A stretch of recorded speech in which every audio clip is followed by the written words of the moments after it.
My 13-year-old nephew met my wife for the first time and said, "I've seen you before." She froze, and what happened next left me shaken. What unfolded after that moment changed everything I thought I knew.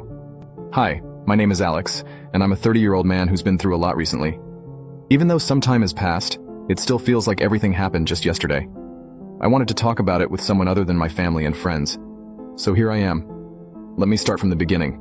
I was born much later than my brother. He was 16 years old when I was born. Because of the big age gap, we never had a close brotherly bond, although he did spoil me a lot. It felt like he treated me more like his own child than his brother. By the time I was old enough to remember anything, my brother was already off to college. When I was 10 years old, I attended his wedding.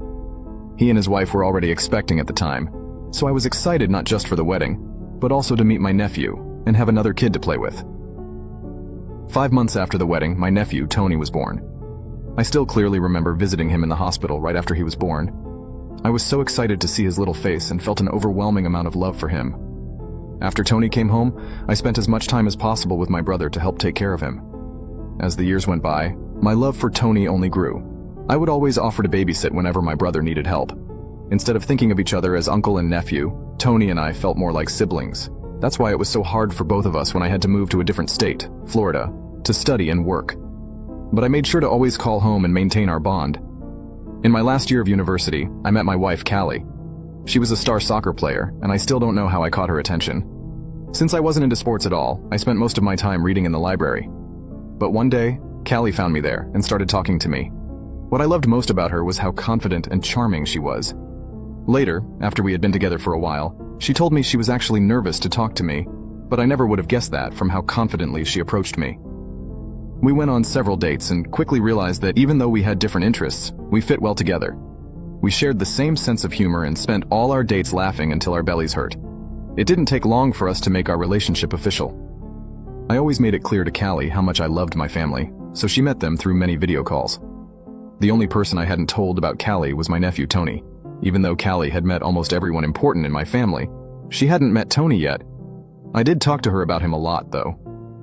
One day, Callie asked why she hadn't met my nephew, even though I talked about him so much.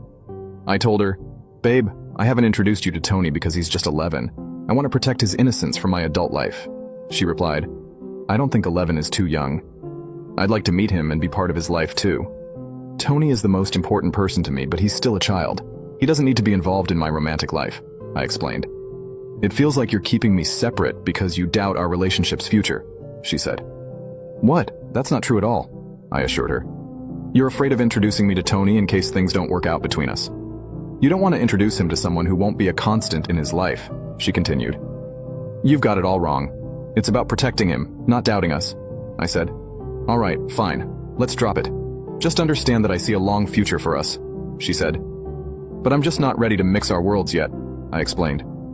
I understood why Callie was upset, but I wasn't ready to involve Tony in this part of my life. I wanted to protect Tony's innocence, even though deep down, I knew I wasn't really doing that. In my mind, he was still that little baby I first met in the hospital. Part 2. My 13-year-old nephew met my wife for the first time and said, "I've seen you before." She froze, and what happened next left me shaken. We spent the next half hour excitedly talking about Tony's new school. I learned that Tony would have little time off. But now that my wife and I were both working, we couldn't just take time off to go meet him. And when Tony was at school, he wasn't allowed to use electronics for long periods. Tony was fine with that because the school had so many extracurricular activities that kept him busy and tired. By the end of the day, I was excited for him to experience new things. When my wife came back from her run, I told her about the call. Once again, she was disappointed that she had missed the chance to meet Tony, but she felt better knowing that I was ready to introduce them. She didn't mind waiting because she knew I wasn't purposely keeping her away from the most important person in my life. A few months later, while visiting my family for Thanksgiving, my wife decided to propose to me. I couldn't have imagined a better moment for her to do it. She knew how much I wanted my family to be there for my big moments.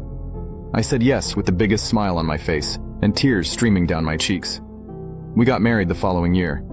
Tony, of course, heard the news and sent me a text congratulating me. My wife and I spent the next year meticulously planning our wedding.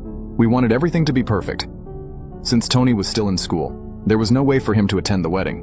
I was devastated that he couldn't make it, but I knew his education was more important than an event like a wedding.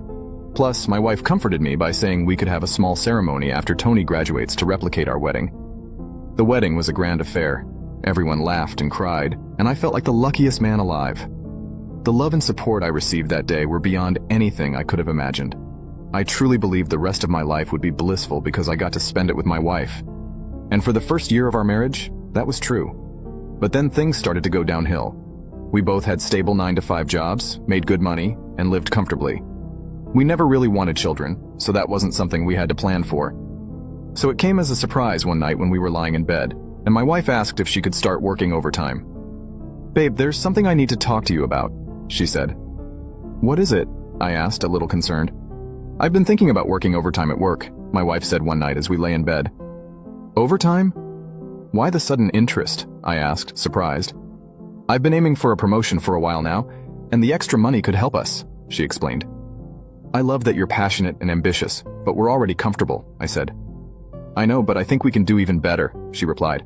"I love our time together, just relaxing after work and on weekends. That means a lot to me," I told her, hoping she'd understand. "I value that too, but I see the potential for more," she said. "It's not about potential. It's about quality of life. I want to enhance our quality of life through hard work," she insisted. "I respect your choices, but I'm not happy with this decision. I'll admit it," I said. "I'm doing what's best for both of us," my wife said, then turned over and turned off the light after wishing me good night.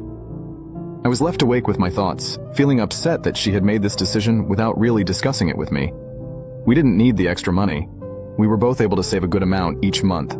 We had made smart investments, had our retirement funds set up, and lived comfortably, so I didn't understand why she felt the need to work more. But I figured that if my wife was happy, I would be happy too. The next few months were torture for me. My wife started